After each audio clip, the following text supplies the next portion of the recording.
Y vamos a hablar precisamente del análisis fundamental dividido por instrumentos. ¿Cuál es el objetivo específico del uso del análisis fundamental dependiendo del tipo de instrumento que se quiere estar operando? Bueno, en principio existen distintos tipos de instrumentos que se pueden estar operando. Están los mercados accionarios, están los mercados de deuda o de bonos, están los mercados de commodities y están los mercados de divisas. Son básicamente los principales tipos de activos que podrías estar buscando operar, y el análisis fundamental buscará determinar ciertas condiciones en cada uno de ellos dependiendo del tipo de activo. Vamos a empezar por el accionario, las acciones en el mercado, esas pequeñas partes que forman la propiedad de una empresa. Y bueno, cuando alguien busca aplicar el análisis fundamental a las acciones, lo que va a buscar entender o lo que va a intentar descifrar es cuál es la capacidad que tiene de esta compañía para generar rendimientos y para aumentar de valor, por lo tanto, ¿no? Que no necesariamente una cosa va vinculada con la otra, pero sobre todo en mercados como los que tenemos ahora, donde hay menos disposición en general, sobre todo lo que habíamos vivido, por ejemplo, entre el 2008 y 2010, 2011, ¿no? Donde venía en las primeras fases de esta, entre comillas, recuperación accionaria, pues la gente no estaba ya comprando las acciones por el propio valor de la acción en sí, sino más bien buscando también que los rendimientos que estuvieran pagando, los repartos de utilidades, vamos a decir, que hace cada acción, los pagos de dividendos se llama, pudieran ser fuertes, constantes y pudieran estar creciendo.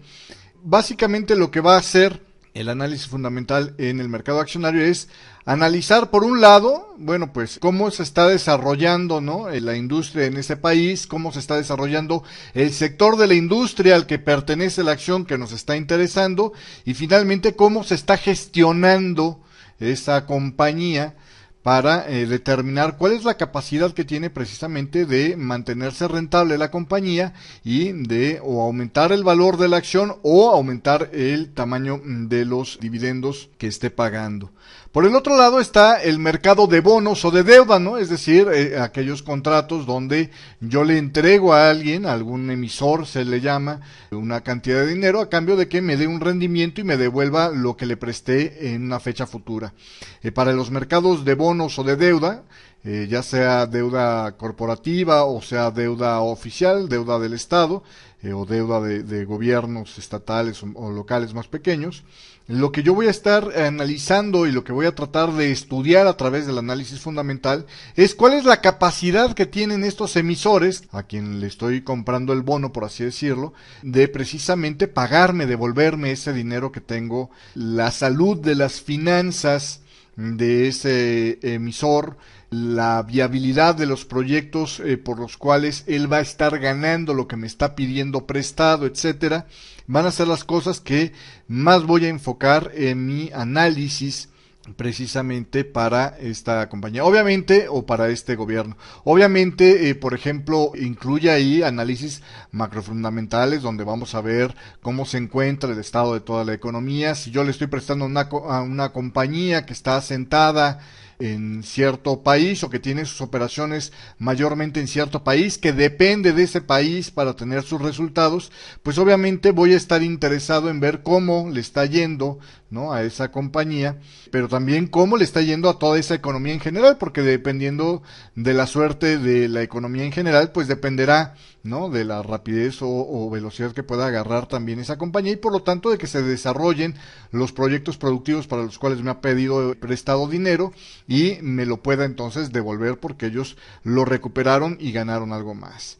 En los mercados de commodities, que son crudos, metales preciosos, los de agricultura, como puede ser la semilla de soja, en fin, ¿no?, todo este tipo de commodities, las mercancías básicas, básicamente lo que me va a interesar es ver cómo está la situación de oferta y demanda en ellos, y entonces ahí mi análisis fundamental va a incluir desde, pues por ejemplo, los análisis del clima, ¿no? El hecho de que se acerquen tormentas a la zona productora de,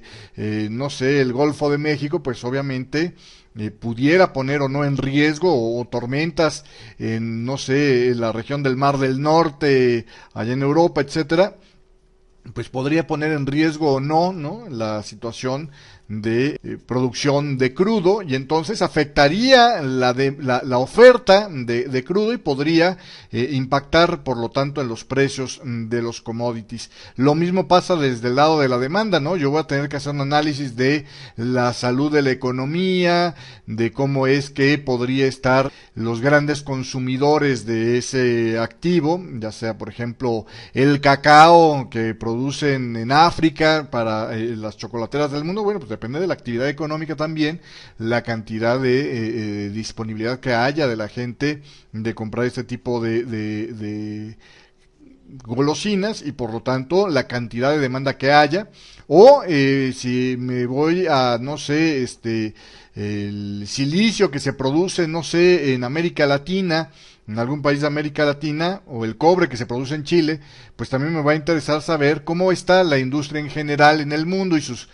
principales clientes, para saber pues qué tanta demanda va a haber de ese producto, y contrastar eso con la producción o la capacidad de producción que se vaya a tener. Y voy a tener que estar enterado de estas dos partes para tener una idea de hacia dónde se va a dirigir el precio, precisamente como reflejo de ese equilibrio entre la oferta y la demanda, ¿no? Entonces, cuando voy a analizar commodities, pues voy a analizar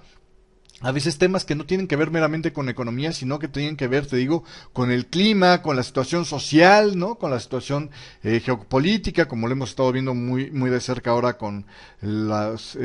turbulencias allá en Ucrania, ¿no? Y la posibilidad de que uno de los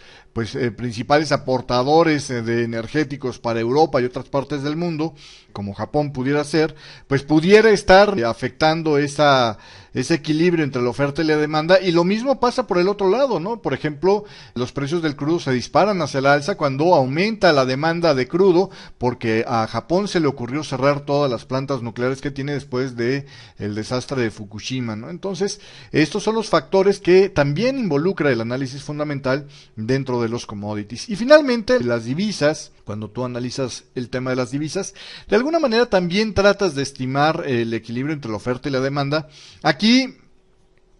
determinado, guiado mayormente por el precio que se le está poniendo a ese dinero. Por ejemplo, cuál es la capacidad que hay, o cuál es el potencial que hay para que el Banco Central de este o aquel país, el emisor de aquella divisa que estemos revisando, pues pueda aumentar las tasas de interés. Obviamente, si aumenta las tasas de interés, se vuelve más atractivo invertir en ese país, y la demanda por la moneda de ese país va a aumentar, y por lo tanto el precio se impactará hacia el alza probablemente. O por el otro lado, la oferta, ¿no? Como es las inyecciones de liquidez que están haciendo los banqueros centrales en las economías de los principales países desarrollados, o de las economías industrializadas les llaman, donde, bueno, pues también impactan, ¿no? Obviamente, cuando inundas, cuando haces una oferta mayor de dinero que existe normalmente, pues el precio de ese dinero, el valor que la gente le da a ese dinero, tiende a bajar, y por lo tanto el valor de estas divisas tiende a depreciarse, ¿no? Adicionalmente a eso, también pues veremos temas que tienen que ver con la confiabilidad de la economía de este país, que nos dan la idea de cómo va a estar la economía y por lo tanto la demanda de esa moneda. Si es un país que se está volviendo atractivo,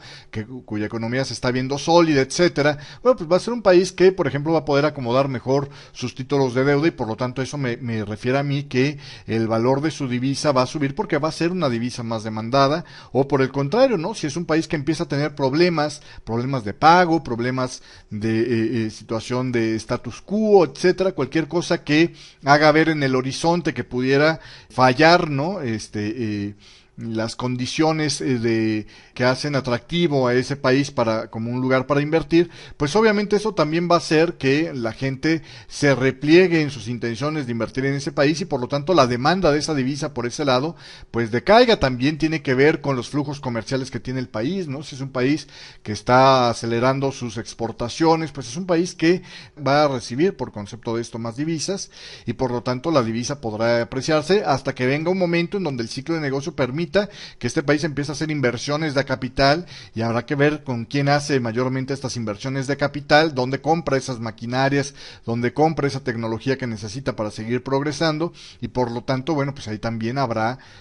una fluctuación en la divisa por la salida de estas divisas de este país para ir a buscar en otro lado, ¿no? Entonces, estos son los escenarios que normalmente se contemplan cuando estás analizando el tema de las economías y lo que tiene que ver con el análisis fundamental dependiendo del tipo de activo que estás manejando. Gracias por ver este video. Te recuerdo que puedes darle like si te gustó y suscribirte para que YouTube te recuerde de los próximos videos. Siéntate libre de compartir este video en tus redes sociales. Suscríbete a nuestro canal. Tenemos para ti cursos completos de análisis y operación de instrumentos financieros. Escúchanos en vivo desde las 3 de la mañana hasta la 1 de la tarde, hora de Nueva York, en www.forexhispana.com. Recuerda que todos los días de lunes a viernes a las 9:30 de la mañana te espero en punto 9 con toda la información sobre los mercados financieros.